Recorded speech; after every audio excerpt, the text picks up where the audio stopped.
Now we come to the last part of the lesson 1 in part 1. Okay, so here you will learn about liberalization, privatization and globalization, popularly called LPG. So what is liberalization?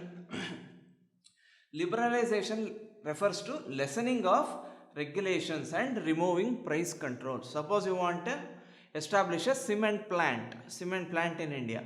Earlier you had to take tens, more than 20-30 licenses and approvals to start a cement plant.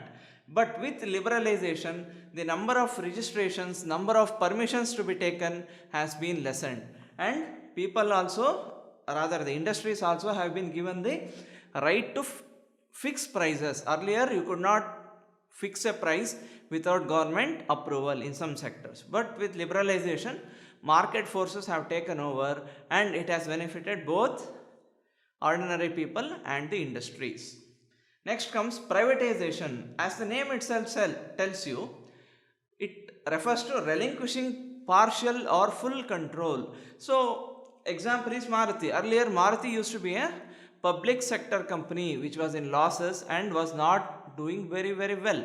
So, what the government did instead, they sold their stake to Suzuki, okay, of Japan, and now you can see Maruti is a globally competitive car company with they exporting cars to many countries of the world. This is an example of privatization. Next comes globalization. Globalization means bringing down trade barriers. Okay, it should facilitate free trade. Okay, suppose you want to export cotton to America and you want to import finished goods to India.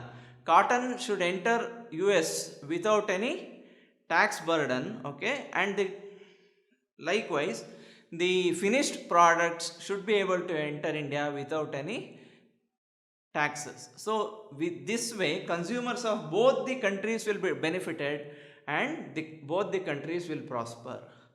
So with this we come to the end of the chapter 1 in part 1 of CS Foundation. Please get back to Excel Academy in case you have any queries. Thank you.